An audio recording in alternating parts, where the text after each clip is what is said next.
Modern Warfare 2 is not only one of the best-selling games in the Call of Duty franchise, it's also one of the best-selling video games ever. That being said, it's a divisive game within the Call of Duty community, and arguably the most broken. The notorious No Russian scene is still used in anti-violent video game discussions, and has helped cement Modern Warfare 2 as the most controversial Call of Duty to date. Despite this negative attention, or maybe partly because of it, its remaster is eagerly anticipated. Ever since the original Modern Warfare was remastered back in 2016, talk of Modern Warfare 2 receiving the same treatment has been a hot topic, but an apparent leak in March sent the community into a frenzy. Could Modern Warfare 2 really be getting remade? With all the rumours, alleged leaks, and hype videos, yes, I'm aware that I'm contributing, I wondered if there was any truth to this myth, and if so, when would it most likely launch, and would the numerous problems with its multiplayer be addressed? Hype for Modern Warfare 2 Remastered officially started back in February of 2018, when Activision stated in their annual investor report that they would be releasing more remastered titles from their library of IP. Although there was no mention of whether this would include Call of Duty or not, it did at least suggest that it was a possibility. Things got even more interesting in early March when IGN posted a screenshot showing a listing for the game, supposedly from Amazon in Italy. The legitimacy of this leak is unknown, but if true, it contained two interesting pieces of information beyond the listing of the game itself. The first was the price, listed at €17, or roughly $25 US.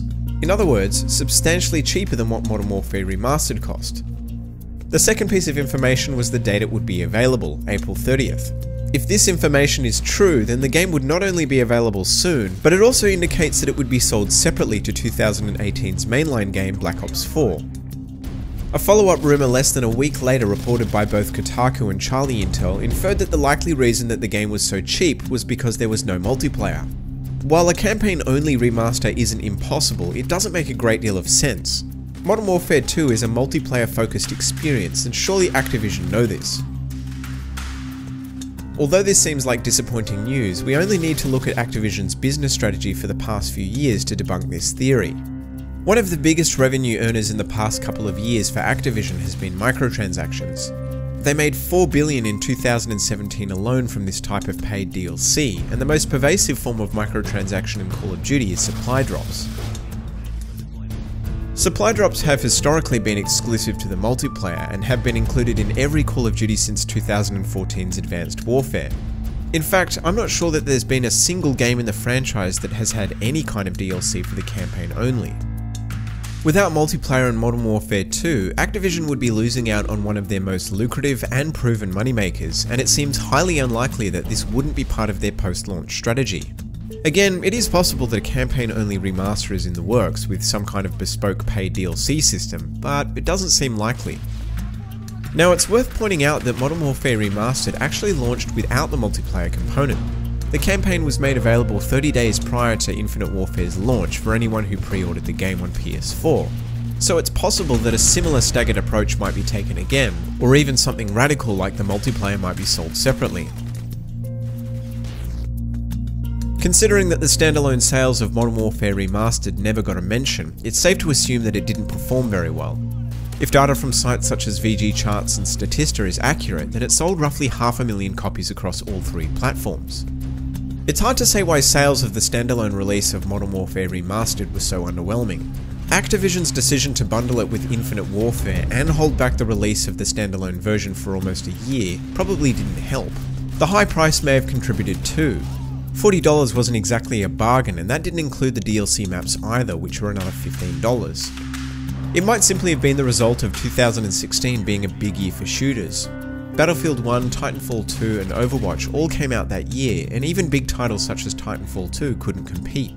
It could have been any one of these, or it could have been a combination. It's possible that even Activision don't know. With the majority of copies being sold in bundles with Infinite Warfare, it's difficult to know how the game might have performed had it been available to purchase on its own at launch. What we do know is that by the time the standalone version was made available, support from Raven had pretty much dried up. The hype from the community had died down, and most people had moved on to other games. based on the performance of Modern Warfare Remastered, I don't think that Activision would want to take any chances if they were going to try another remaster, and because of this, I think that if it's going to happen, then the multiplayer is a sure thing. So who is the most likely developer to be creating the remaster of Modern Warfare 2?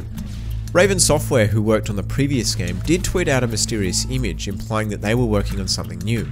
According to Charlie Intel though, Raven is not involved with the project at all, and that Binox, who helped them with the first remaster, could be developing it alone. Binox's website does indicate that they're currently involved in Call of Duty projects, although it doesn't say which. In theory, they would already have the tools and know-how, potentially making the process of remastering another game easier and faster. And remember that both Sledgehammer and Raven acted in similar supporting development roles on Call of Duty titles before they were given their own games. So the idea of Binox stepping up to the plate makes sense. Either way, whichever development team it ends up being, Activision isn't short of resources for this type of project, further giving credit to this rumour. Something that a lot of people believe is a sign that the game is in the works is that both Modern Warfare 2 and Modern Warfare 3 still haven't been made backwards compatible on Xbox One. This doesn't guarantee anything of course, but it is curious given that games such as Ghosts that were released after Modern Warfare 3 have already been added to the list of backwards compatible games. Some of the games added to backwards compatibility like Black Ops saw a mini revival, with online player counts rising substantially. Black Ops even saw a brief but notable increase in sales after it was announced it would be coming to Xbox One. It's highly likely that Activision have used this data to gauge interest in future titles, and have decided to hold off making Modern Warfare 2 and 3 backwards compatible to maximise sales of their remasters.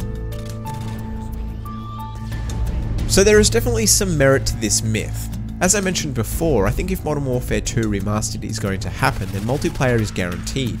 Selling it standalone at launch is also a no-brainer, and as far as a release date goes, picking a less busy launch window also makes a lot of sense. If it's launching this year, the only logical time would be before October. This means that the April date, or shortly after, is definitely plausible.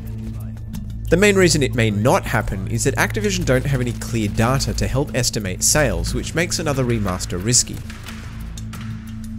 There's also the issue of how far do you take the remaster.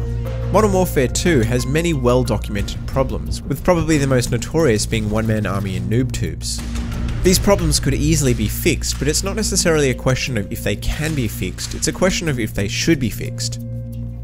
You could argue that problems such as one-man army ruin the game, and while I tend to agree, it's hard to know how many things you can change before the game stops feeling like the original. Preserving the game's meta is just as important as making sure it's fun to play. The problem with Modern Warfare 2 is that it's full of bugs, broken mechanics, and overpowered weapons. Changing just one thing in the ecosystem could have large unforeseen implications.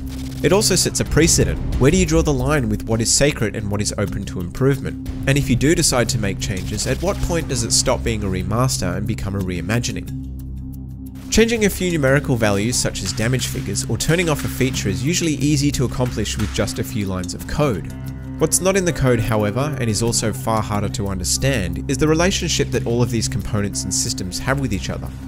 This is the tricky part, because there's no guarantee that you'll have access to that data unless it was documented.